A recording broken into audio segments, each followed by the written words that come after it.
BBC Television is a service of the British Broadcasting Corporation. The corporation, which has operated in the United Kingdom under the terms of a royal charter since 1927, has produced television programmes from its own studios since 1932. Although the start of its regular service of television broadcasts is dated to the 2nd of November 1936. The domestic TV BBC television channels are broadcast without any commercial advertising, and collectively they account for more than 30% of all UK viewing. The services are funded by a television licence. History of BBC Television. The BBC operates several television networks, television stations, and related programming services in the United Kingdom. As well as being a broadcaster, the corporation also produces a large number of its own programmes in-house, thereby ranking as one of the world's largest television production companies. Early years. Bed Television Limited made Britain's first television broadcast on the 30th of September 1929 from its studio in Long Acre, London, via the BBC's London transmitter, using the electromechanical system pioneered by John Logie Baird.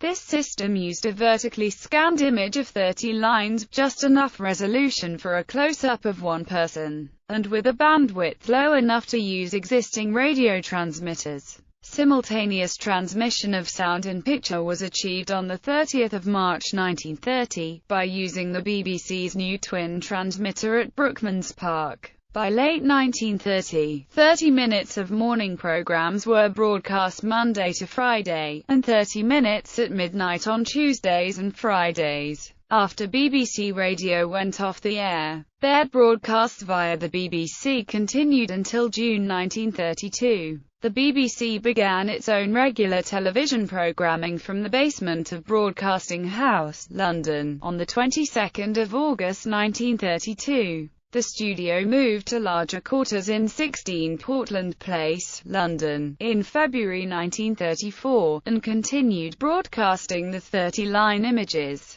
carried by telephone line to the medium-wave transmitter at Brookmans Park, until the 11th of September 1935, by which time advances in all electronic television systems made the electromechanical broadcasts obsolete. After a series of test transmissions and special broadcasts that began in August, regular BBC television broadcasts officially resumed on 1 October 1936, from a converted wing of Alexandra Palace in London, which housed 2 studios, various scenery stores, makeup areas, dressing rooms, offices, and the transmitter itself, now broadcasting on the VHF band. BBC Television initially used 2 systems, on alternate weeks: the 240-line Baird Intermediate Film System and the 405-line Marconi Emmy system, each making the BBC the world's first regular high-definition television service, broadcasting Monday to Saturday from 1500 to 1600 and 2100 to 2200. The 2 systems were to run on a trial basis for 6 months. Early television sets supported both resolutions.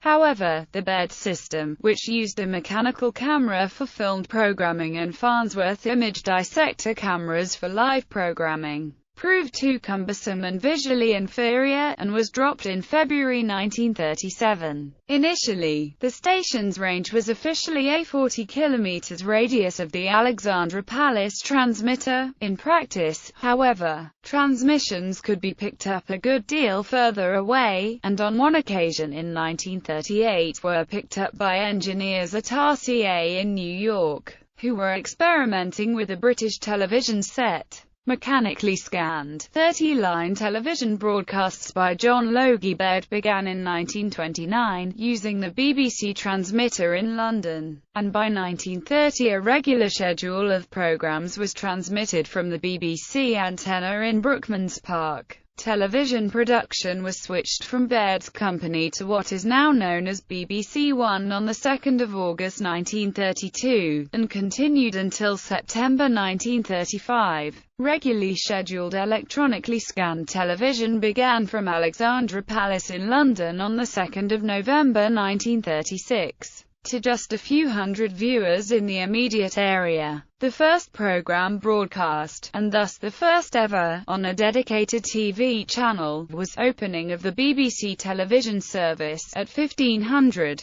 The first major outside broadcast was the coronation of King George VI and Queen Elizabeth in May 1937. The service was reaching an estimated 25,000–40,000 homes before the outbreak of World War II, which caused the service to be suspended in September 1939. The VHF broadcasts would have provided an ideal radio beacon for German bombers homing in on London, and the engineers and technicians of the service would be needed for the war effort, in particular the radar program. Wartime closure on 1 September 1939, 2 days before Britain declared war on Germany. The station was taken off air with little warning. The government was concerned that the VHF transmissions would act as a beacon to enemy aircraft homing in on London. Also, many of the television service's technical staff and engineers would be needed for the war effort, in particular on the radar program. The last program transmitted was a Mickey Mouse cartoon, Mickey's Gala Premiere, which was followed by test transmissions. This account refuted the popular memory according to which broadcasting was suspended before the end of the cartoon. According to figures from Britain's Radio Manufacturers Association, 18,999 television sets had been manufactured from 1936 to September 1939, when production was halted by the war. The remaining monopoly years, BBC Television returned on 7 June 1946 at 1500. Jasmine Bligh, one of the original announcers, made the first announcement, saying, "Good afternoon everybody. How are you? Do you remember me, Jasmine Bligh?" The Mickey Mouse cartoon of 1939 was repeated 20 minutes later. Alexandra Palace was the home base of the channel until the early 1950s, when the majority of production moved into the newly acquired Lime Grove studios. Post-war broadcast coverage was extended to Birmingham in 1949 with the opening of the Sutton Coldfield transmitting station, and by the mid-1950s most of the country was covered, transmitting a 405-line interlaced image on VHF. Television transmissions resumed from Alexandra Palace in 1946. The BBC television service showed popular programming, including drama, comedies, documentaries, game shows, and soap operas,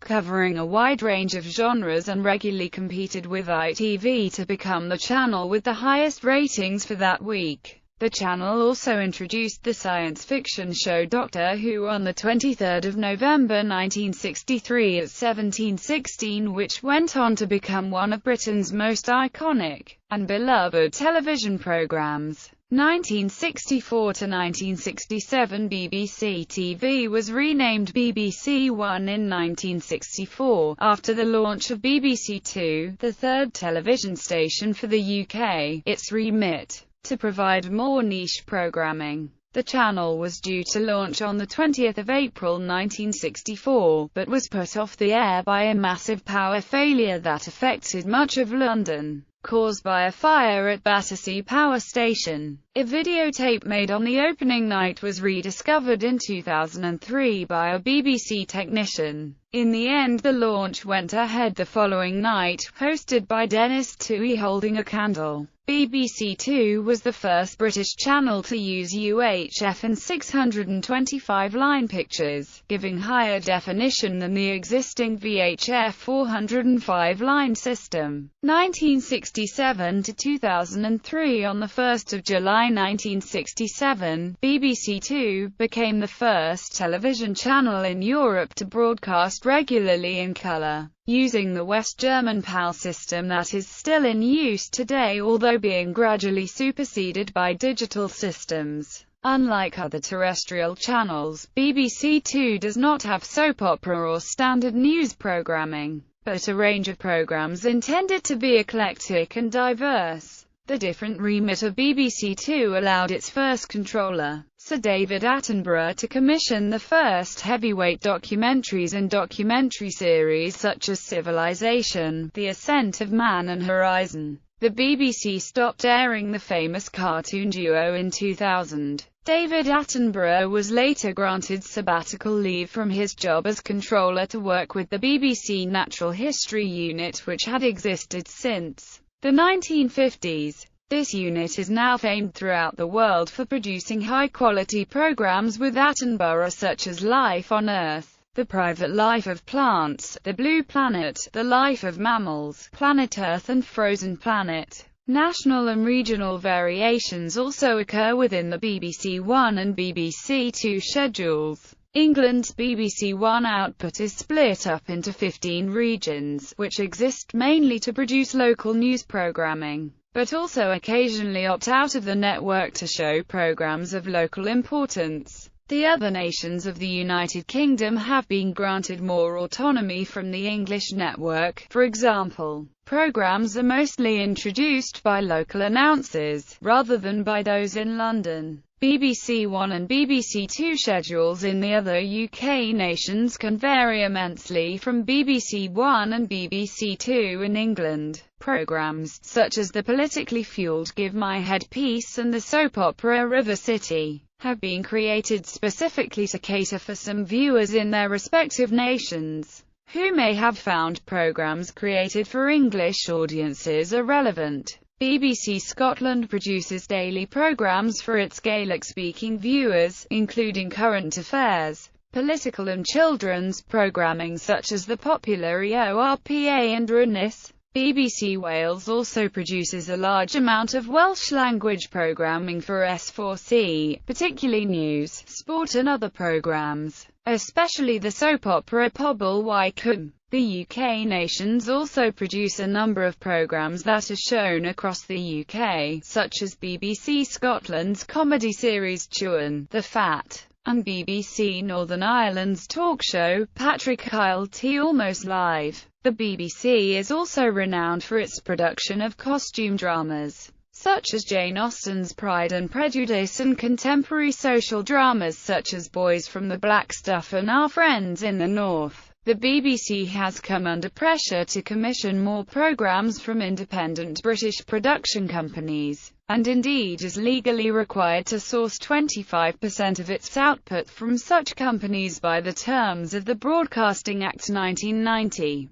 Programmes have also been imported mainly from English-speaking countries. Notable, though no longer shown, examples include The Simpsons from the United States and Neighbours from Australia. Because of the availability of programs in English, few programs need use subtitles or dubbing, unlike much European television. The BBC also introduced CFAX, the first teletext service, starting in 1974. This service allows BBC viewers to view textual information such as the latest news on the television. CFAX has not made a full transition to digital television, instead being replaced by the new interactive BBC iService. In March 2003, the BBC announced that from the end of May 2003 it intended to transmit all 8 of its domestic television channels unencrypted from the Astra 2D satellite.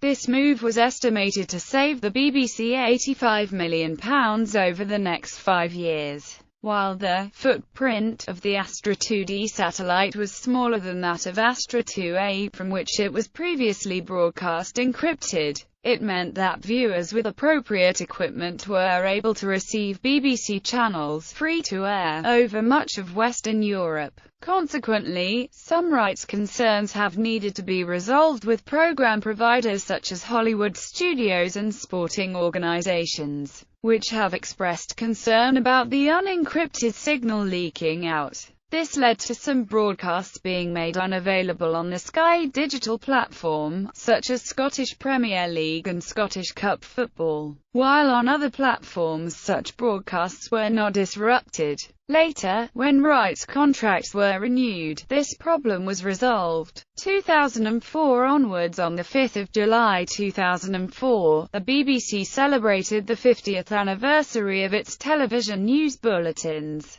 This event was marked by the release of a DVD, which showed highlights of the BBC's television coverage of significant events over the half-century, as well as changes in the format of the BBC television news, from the newsreel format of the first BBC television news bulletins, to the 24-hour, worldwide news coverage available in 2004. A special edition of Radio Times was also produced, as well as a special section of the BBC News Online website. In 2005, the pioneering BBC television series Little Angels won a BAFTA award. Little Angels was the first reality parenting show, and its most famous episode saw Welsh actress Jeanine James try to cope with the tantrums of her 6-year-old son. The BBC television department, headed by Jana Bennett, was absorbed into a new, much larger group, BBC Vision, in late 2006. The new group was part of larger restructuring within the BBC with the onset of new media outlets and technology. In 2008, the BBC began experimenting with live streaming of certain channels in the UK, and in November 2008, all standard BBC television channels were made available to watch online. In October 2013, the BBC announced its World War I centenary season, which includes 130 newly commissioned programmes. Funding.